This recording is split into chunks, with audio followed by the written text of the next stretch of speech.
Hey everybody, welcome back to the channel. I'm Tennessee Fats and today I'm doing another Robert E. Howard Battle Royale. Now today is the 6th installment in my series and today's a news story, so it's the first battle that we're going to see on this particular topic. And I'm going to, spoiler alert, tell you right now, the story we're doing today is Shadows in the Moonlight, which I know in comic version has a different title. It's been called Iron Shadows in the Moon, but the original story by Robert E. Howard was Shadows in the Moonlight. And what we do in this series, for those of you who don't know, is I take an original Robert E. Howard story. I'm going to give you a brief synopsis of that, and spoiler alert, I am going to tell you what happens. It's 100 years old. This should not be a spoiler if you're interested in the topic.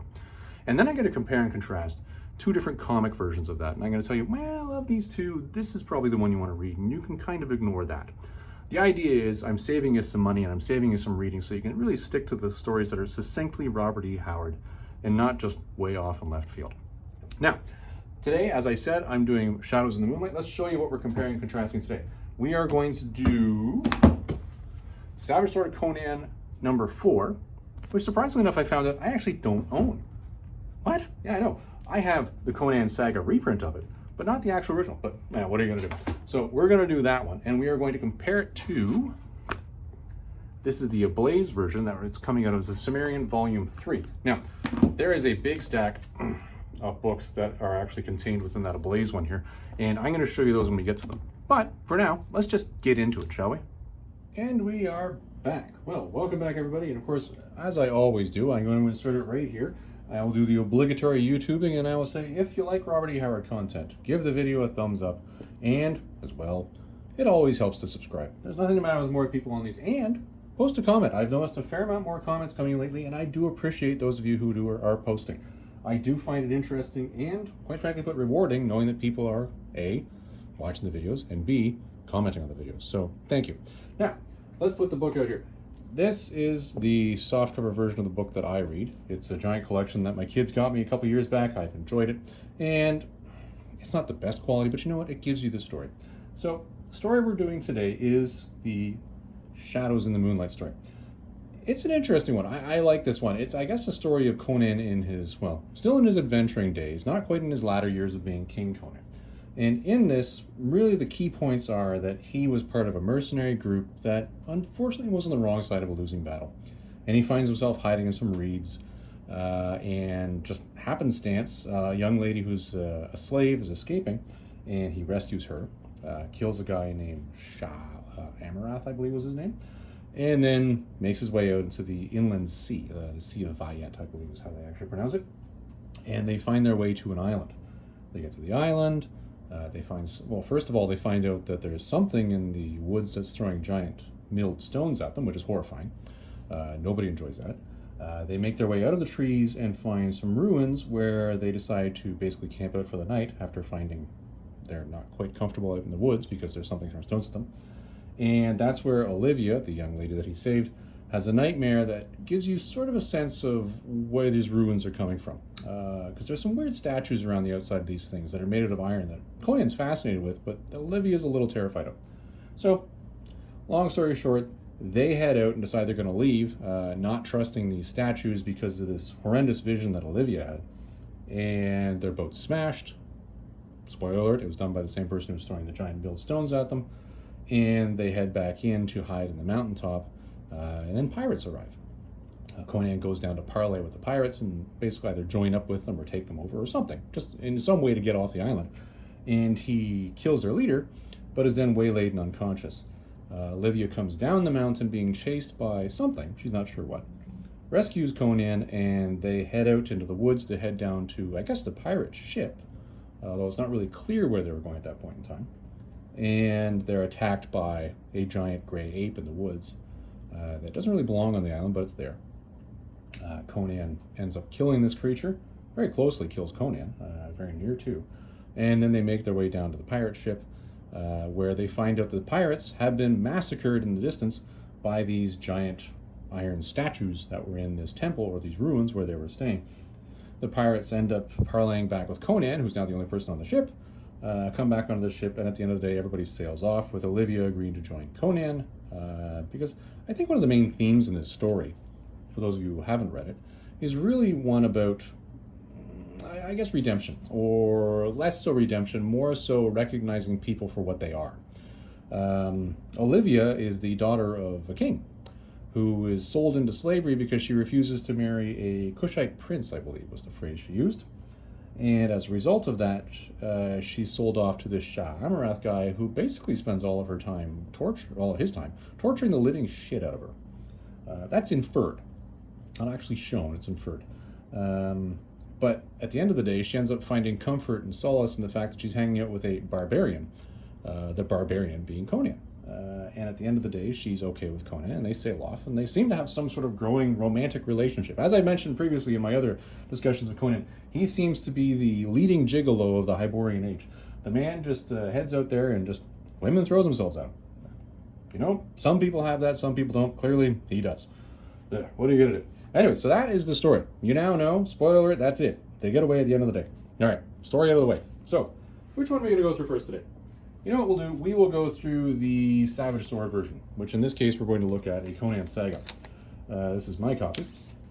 I read the story in here, in my giant collection. But let's go through the actual story itself, shall we? Now, it's interesting. This is a reprint of the original story, and for those of you who have seen my videos before, I've given you the warning that Conan Saga sometimes copies the cover that goes with the story and sometimes does not copy the cover that goes with the story. I believe this is the cover that was originally on Savage Sword of Conan #4. And you know what? I'm going to throw this out here right now. For those of us who have younger viewers watching, I'm going to warn you right now, there may be capturing of some sort of boobage as we're going through this. All right, we're going through some Savage Sword original material here, and we're also going through Ablaze, who unabashedly throw all sorts of stuff in their stories. So, fairly warned be ye, says I. So, anyways, there's our cover. I believe this is Conan taking down the gray ape that attacked them. That's at least what that's supposed to represent. Iron Shadows of the Moon is the story, and that's what we're going with. Now, the story was, let's go over here, script by Roy Thomas, art John Buscema and Alfred Alcala. John Buscema does a lot of Conan, and a lot of people recognize him as sort of their pivotal artist. They name him as, this is my Conan artist. To me, I read more Ernie Chan Conan magazines when I was growing up, so he's my Conan.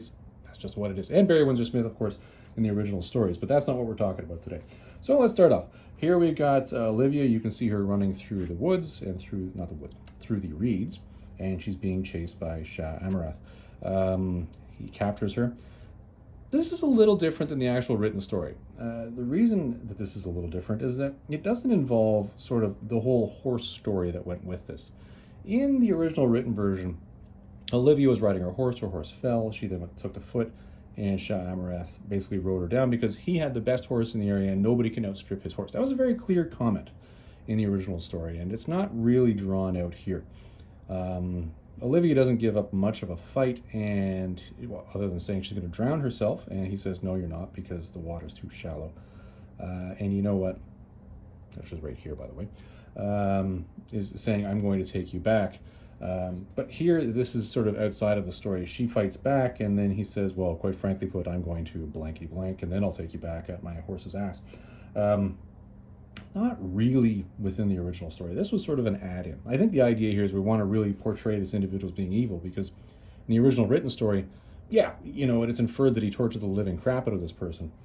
But at the end of the day, you don't really have a sense of that sinisterness because it's just such a quick character to come in and go out. Spoiler alert, he's going to go out shortly. So, out of the woods, or the reeds, more correctly, comes Conan covered in mire. This is a key point within the original story, is that Conan is covered in mire. He's been hiding in mud and eating muskrats for days to get away from this guy's soldiers, because Conan and his group was 5,000, was slaughtered by this guy and his group of 15,000. Not that good of a thing. But, you know, just flukishly, the leader of the people who literally massacred all of Conan's mercenaries just happens to be right there, and Conan is really reveling in the fact that, oh my god, you're here. Like, this, I can't believe this has actually happened. And lo and behold, they have a sword fight. Olivia, within the story, has a sense of, well, I don't really know what chance he's going to have, because here you got this guy that's covered in plate mail, and then you got this half-naked dude coming out of the reeds with just a straight sword. Well, Conan does exactly what he does in the story, and he chops down into his collarbone, severing the nerves. He drops his sword, and he asks for quarter, and then, this is a very clear point within the story, is that Conan basically goes nuts. and starts chopping the living crap out of this body. And this is actually a clear statement here that he uses his sword more like a butcher's cleave than a sword, because he's just chopping into a corpse here. Olivia, as much as she did not like Shah Amarath, was covering her ears in the story just not to hear it. And she recognizes, oh geez, I need you to help me here, because they can't find my body by this, because Conan pulls a boat out, he's going to ride away. And she says, seriously, you can't leave me here. Finding an escaped slave next to a body, I'm dead. And he's like, all right, fine, come on. So anyway, they head off, and this is the point where they're discussing, and they're talking about, we don't sell our children sort of thing. And this is really that sub-point I talked about earlier that Robert E. Howard's bringing about, which is, you know, you could be from the most civilized nations of the world or the most rustic civilizations of the world, but that doesn't actually determine whether you're a barbarian or not. Which doesn't really speak to the torture. It's alluded to, but it really isn't spoken to. Now this is, while we're here, let's get to a key point here, and I'm going to draw this out right now. I don't know why Marvel did this, and let's just hold this page here. I don't know why Marvel did this. On the front cover, this is, again, representative of a point in the story, but it doesn't actually happen on the rocks, but we'll move the artistic license, we'll let that go. For some reason, Marvel has decided to depict Olivia within this story as being completely without any sort of shirt. She is topless for the entire story. And through convenient placement of hair, I don't know, background features, reeds, we don't end up seeing any of those boobs throughout the whole story, which is fine. It's fine. On the front, obviously, they put something on those boobs to cover them up. Boris did a great job on that, but that's just a weird one. I don't quite understand why they decided to depict her as being topless. The story does not, the written story, does not discuss her being topless at all. In fact, I believe the reference is that she had some form of clothing on her that did just, because at one point in time Conan is looking at her, and the illusion is the fact that her clothes do not cover or do not completely conceal her form. So I don't understand why they went completely topless on this. That's an odd one. I'm not getting that. But you know what? Hey, listen, if it sold comics in the 70s, 80s, and early 90s, go for it. Whatever. So anyways, they're telling the story to one another and talking about the slaughter and how he had to hide, eat muskrats. Big point of him eating muskrats here. And then he rows off into the inlet sea. She's somewhat concerned about this, but they row off anyways, and they find an island. Conan says, I know these are pretty much uninhabited. They meet an old parrot, and the parrot starts yelling out some words. Now, hold on for a second here. Let me get myself some coffee. It's coffee time. Ooh, it's hot in my office today. But talking this much does wear on an old man like me, so bear with me. So anyway, parrot yells out some human words. They sort of go, what the? It sounded human. Conan decides to wash all the mud off. They go find some fruit, and this is the point where they're eating fruit, where Conan does look at her, and suddenly he throws it to the side. Now, this is the stone I mentioned earlier, this milled stone, that comes flying in from a nearby thicket, which Conan then tries to pick up and throw, and it barely moves. And he's like, no human man could have thrown this. And he wanders into the thicket and then goes, whoa, whoa, whoa, whoa, whoa, whoa. We're backing out of here. Back it up, back it up. And they head out. They head out into a clearing to get away from the thicket, because Conan just says it's death. Okay, that was also in the written story. Great. They find the temple, which is in a clearing, and they head into it, and basically they run into these statues, which are supposed to have hawk-like features, but they're tall, naked individuals. And that theme recurs a couple times in here, that these are tall, naked dudes, because they're massive. Conan walks around and tries to break off a finger. He figures out that they are iron by clanging his sword against it. And he says, this is kind of weird, and says, you know what, let's get out of here. They head outside, head up to the top of the mountain, and realize, well, we're kind of stuck in this small island. And she's like, well, you know, I really don't like that ruin, and I don't like what threw the rock at us. Let's head out here. He says, well, there's a sail over there. We probably shouldn't take the sea as of yet. So they agree they're going to go down, and they're going to camp out in the ruins. Now, this is where we get to a key point here. When they're in the ruins, Conan does not have this dream.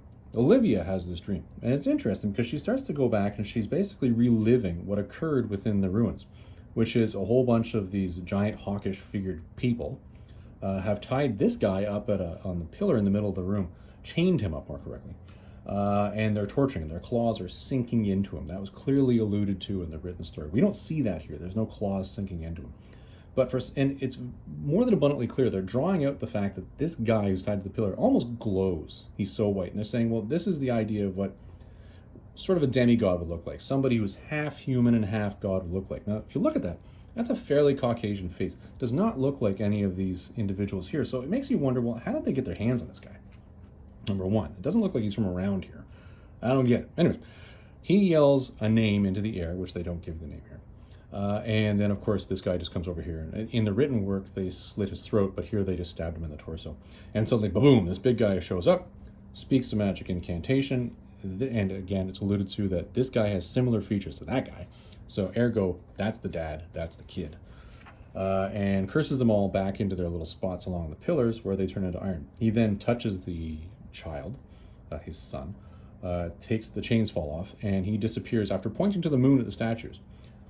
Now, why would you point to the moon for statues? I don't know. Anyways, so she wakes up, has this little freak out, and says, oh my god, the statues are coming to life, takes off. Conan runs after her, grabs her, says, whoa, whoa, whoa, whoa, whoa, what are you talking about? Like, nobody followed us. What's the poop here? And she goes through a crevice in the wall, by the way.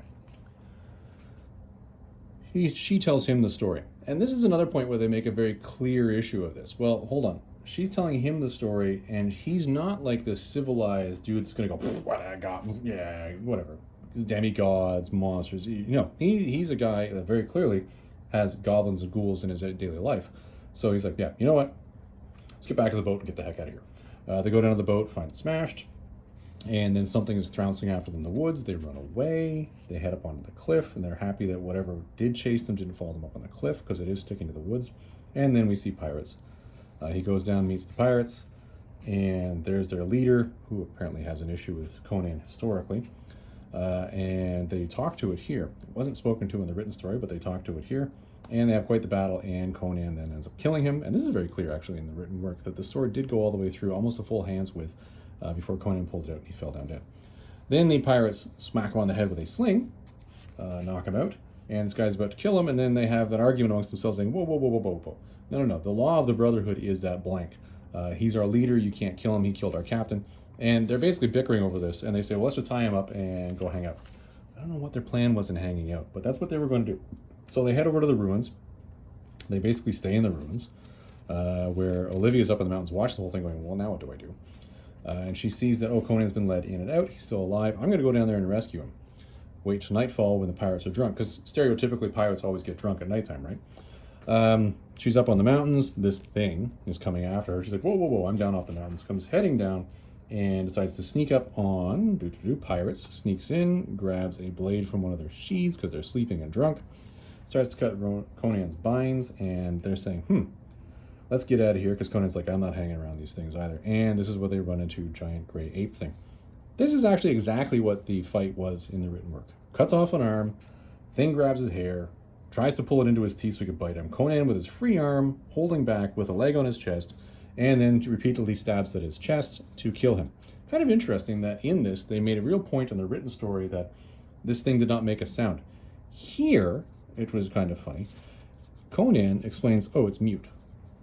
I don't know where they got that from, but they wrote that in. Kind of interesting. I don't remember reading that in the written story at all.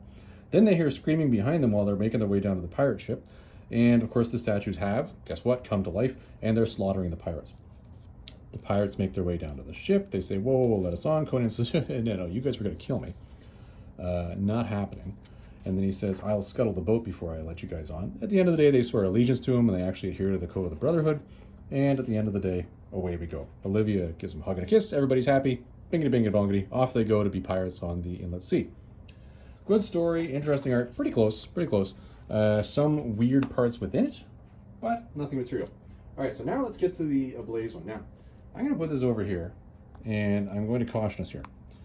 The Ablaze ones are, well, there's a big stack here because Ablaze, when they put out their books, puts out a whole bunch of variant covers. Now, you don't have to buy all these variant covers, because guess what? Absolutely nothing changes inside the book, okay? All it is a variant cover. Now, I'm a comic collector. I am somebody that likes to buy things. I don't buy a ton of variant covers. In fact, I really dislike variant covers for a lot of reasons. But when it comes to the Sumerian stuff, I was like, you know what? I'll pick these up. They're cheap enough. It doesn't hurt anything. And I'm not paying huge premiums for them because nobody's really charging, like, you know, the $50, look at this cool variant covers. So let's just see what we got here. The story is written by Virginie Augustine, and it's also, the art is done by Virginie Augustine. I believe it was written by him. Hold on for a second. Caveat that. Caveat. Yes, it was written by him. There you go. Verification. There you go. So this is one of the covers. Issue number 1. Pretty nice. There was a reverse cover or an inverted cover, which is kind of cool.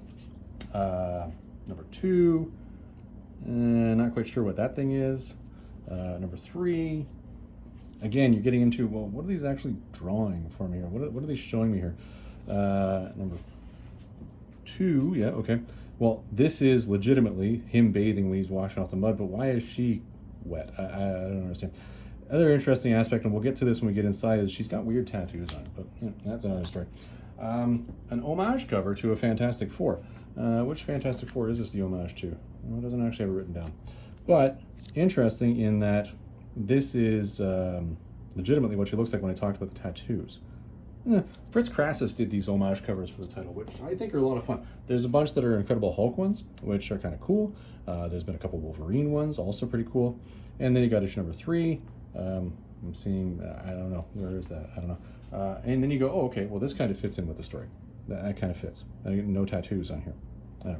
Some consistency would have been key here, but you know, at the end of the day, if they sell books and people buy them, so much the better, right? So good on them. Anyways, let's get this over here. So this is what I actually read the story in, because I'm not going to go through all those books. The Ablaze version was ridiculously fast to read. Okay, very fast. It was a fun part because you just go through it and like, wow, that was it. I like the Ablaze hardcovers. They have this beautiful map on the inside, which is in French. Ile des Statues de Fer, Island of the Steel Statues or Iron Statues. And this also has the Manuals and Bula in it, which I have not read. So here's our story. Let's get right into it, shall we? The write-up right over here, which Ablaze does do from time to time, is an odd one because it references that Conan's had his family killed. I think that's a translation issue. It wasn't his family. It was not. This is good. Horses. I see the horse thing happening here. And it's funny because we'll be able to go through this faster because the general story we've already covered. Horses, horse falls, she's running, and Shah Amaraz after her, and bingity bangity bongity. No, I'm bringing you back because, you know, you're mine. And she's saying, no, I don't want to go back. This is all very close to the written story. Not a lot missing here. And then Conan comes wandering out of the bush, and he's quite excited about this. Now, this is weird, though, because he cuts down his horse.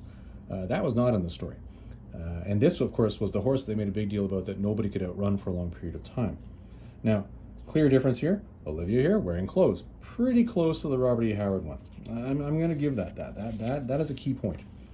And chunks into the shoulder. He asks for quarter, and then the chopping, and there's Olivia covering her ears, as I mentioned earlier. And that's pretty much all that's left. Yeah, it's pretty gross. Anyways, goes to find the boat. They're talking to one another, and she starts explaining who she is while they're rowing away, and here's where she's sold off. And this alludes to the torturing scenes. This is really that torturous part I'm talking about. And that does a good job.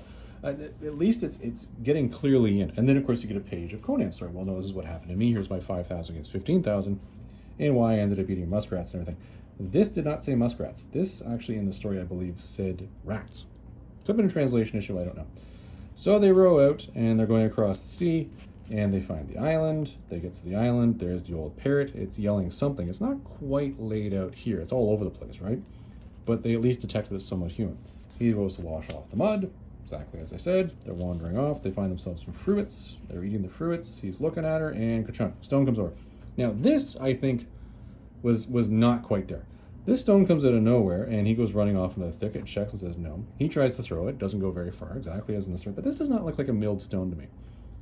It was green, legit. In the story, the written story, it was green, but it was a milled stone. This is not milled.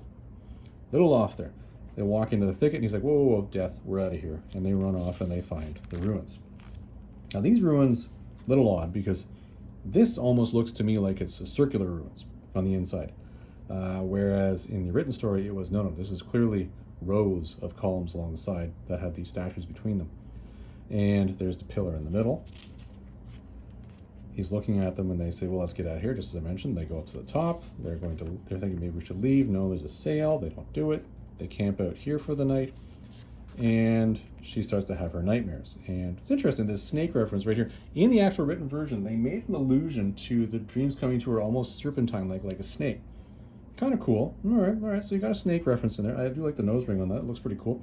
And then you get into her actually dreaming out the story again. Now, this depiction of this human, this half-god, you see the clawing of his skin.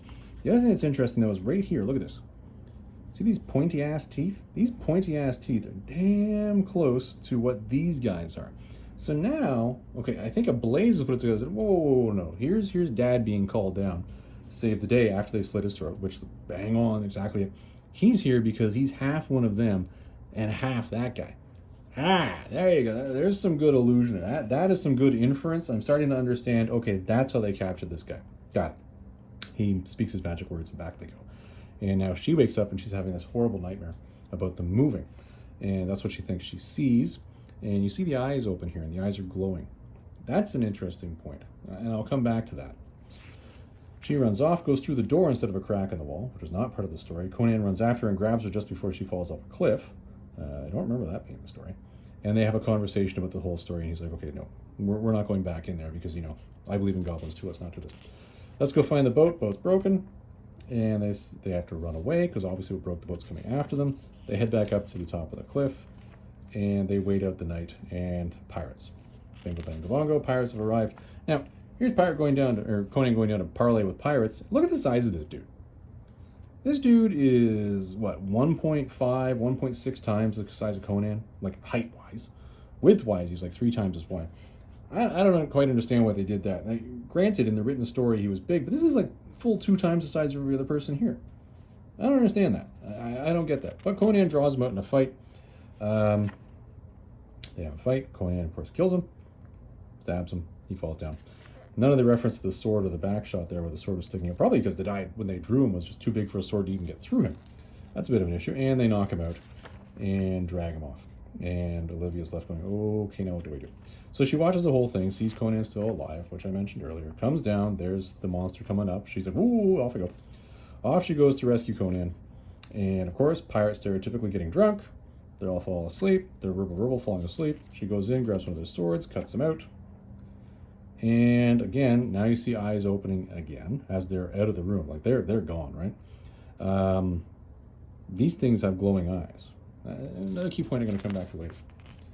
So they run out, and just before they get to the woods, there's Ape Man. Now, I like this depiction of Ape Man. Of the two, I'm going to start already comparing and contrasting something here. This Ape Man looks more like an Ape Man to me. I'm cool with this being a gray ape. I'm just leave that there. Anyway, goes in and cuts off an arm and grabs the hair, pulling him in, arm holding neck, knee to his chest, stabby, stabby, stabby, and thing falls down. And there you go. There's man-eating ape done, and Conan and Olivia head off, and as they leave, they're hearing all the screaming in the background of these guys just slaughtering pirates. Good on them. You know, it's always a good idea to go slaughtering pirates, I guess. Anyways, they head down to the boat, for those who do survive the next morning, and they run into Conan. Conan says, whoa, whoa, whoa. Now, this dialogue, directly out of the written work. Bang on that. I'm not going to bother recapping it here. Swear to the hilt, yada, yada, yada, they do. And Olivia accepts Conan, and off they go, and they're going to be pirates on the inland sea. Bingo, bango, bongo, there's your story. So that is our brief synopsis of both of them. Side by side. Now, let's put them side by side here. Let's just put these side by side here. And now let's start talking about our comparing and contrasting. Now, this one, the intro was off. The intro legitimately has some license to it. It was a little off. Did that make a big difference in the story? Absolutely not. Did not at all. Did it allude to why Olivia did not like civilized people? It did, very subtly, in one line in one cell. And I understand that. You have a limited page count. You've got to really shrink things down. But you know what? The written work also kept it very succinct to that point. So not so bad on that front. The whole story of, you know, the Iron Soldiers coming to life and following the progression through, very close, very close. It had to add in some piece of how this pirate leader in Conan had a history for some reason. I'm not quite sure why that was there. That was sort of off. The Millstone, I think, was bang on.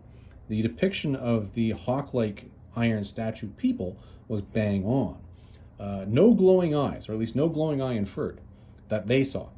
The only time that glowing eyes actually come up is when the pirates are talking to them at the end, who actually did see them come to life, because Conan and Olivia never did, and that they were attacked by iron statues with glowing eyes.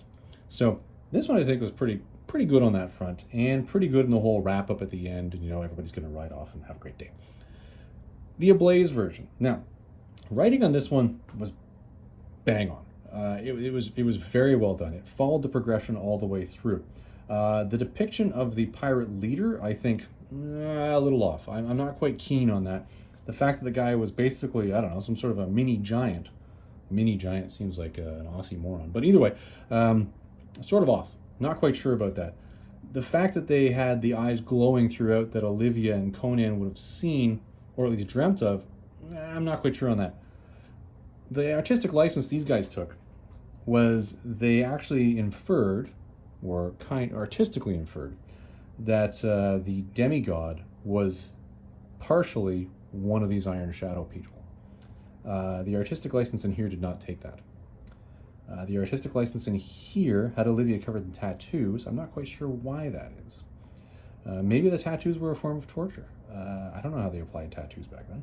Over here, Olivia was completely unblemished. And that was something that I found with both of these. If Olivia legitimately had been tortured for years, why is there no bruising or scarring? Why is she made to look out like this, I don't know, supermodel-esque type heroine? I don't understand that. That, I think, is something that both of them needed to fix. But that's common to both of them. The artistic license with the depiction of these hawk-faced individuals on the island. I don't know why they're covered in spikes. That doesn't make any sense to me. I don't know why they have pointy teeth. That's not really spoken to. Like, I'm sure if Robert E. Howard wanted them to look more monstrous, he would have described them as more monstrous. So I'm not quite sure why they did that. So writing-wise, I think they both have their pros and cons. I think they're pretty evenly tied, although I will admit that the Ablaze version is much closer in writing. I think over here, it was Roy Thomas on this one, right? That wrote this one? Just double check it. Yeah, Roy Thomas. I think he summarized a fair amount and didn't really stick to the old story. I think well, quite frankly, but they're making a sellable book. I get it. Now, art-wise, John Buscema on this one, whereas this one over here is I'm saying this, I could be entirely wrong, because these are European artists that I don't know off the top of my head. Virginie Augustine. I'm guessing that's how you would pronounce that. The art between the two. Now, John Buscema art is pretty well known. This is canonical Conan. And take a look at it. Like, this is Conan. Like, most people who have ever seen Conan in historic magazines or have read the old magazines are going to say that's Conan. But there's nothing the matter with this art either. Like, it's you know, at times it's kind of comical. Like when his jaw is coming over here and he's like, what? Like, I do that jaw to the side thing with my kids all the time. It's almost like a Tim the Toolman Taylor kind of thing. But I don't think there's anything the matter with the art. I think the art is good. I think it's just a different taste on the art. Conan is a little squatter. I think there was more artistic license taken, especially when you get to like this giant dude. But do I think it's actually that bad? I don't. I really don't think it's that bad. And you know what? At the end of the day, I appreciate the artistic interpretations that Ablaze did in sort of delving into the story a little bit more. I think their drawing in of the demigod as being partially from this island and partially a god really made the story for me, because when I read the old Savage Sword story, I always wondered, what the hell is the backstory here? This doesn't make any sense to me. This kind of nicely ties it all together. So, conclusion time. Of the two, which do I think is closer to the original telling? I think this, just slightly, is closer to the original telling of the story. Don't get me wrong, they did a great job over here, but there's a little bit missing from it. And I think the backstory is really where you've lost it here, because it was all inferred by Robert E. Howard. And when you start cutting out the inferences a little bit at the beginning, you kind of lose that. I don't think either of them really did a good job of depicting Olivia. I think both of them kind of missed the point of, whoa, she did not have a good time with civilized people. She does not look like a supermodel. So maybe we need to tone this down a bit. So I think both of them kind of missed that. But I do like the way the Ablaze guys really drew it in to say, no. This is clearly one half of an islander, and that's giving you more of the backstory. So it's interesting. Of the two, I invariably always fall back to the magazines. I prefer the magazines because they're a larger print format. It's a bigger story, it's more page count, you can get more in. But within 3 issues, 3 separate books, I think Ablaze brought it together and did a great job. So of the two, the winner of this battle, I'm giving it to Ablaze. I didn't see that coming. It's interesting. I always do these sort of as a one-shot, and I give you guys the raw goods here as I'm going through. I know I have notes on what each one of them have, but I always make sure my conclusion is on the spot and live as I'm recording. So it's always funny when I fall away from the magazine and I go for actually one of the newer interpretations. Now, granted, this is not age-appropriate for all parties, and I'm going to warn that right now. There's a reason why Robert E. Howard, well, I don't know what the reason why Robert E. Howard did it, but when he was writing it, these islanders were all naked. this demigod guy naked. The god guy naked. Lots of naked. Lots of naked. So you probably want to edit who's reading this one, and you probably want to stick with this one, even though in this one, for some reason, they made her topless the entire time. Yeah, I guess there's no real win on that. But either way, I'm giving it to the Ablaze guys. So everybody, I hope you enjoyed that one. The winner of this one actually has to take on the Conan the Cimmerian Dark Horse version of this. So I guess Ablaze in the next one in this series is going to have to take on that. Huh.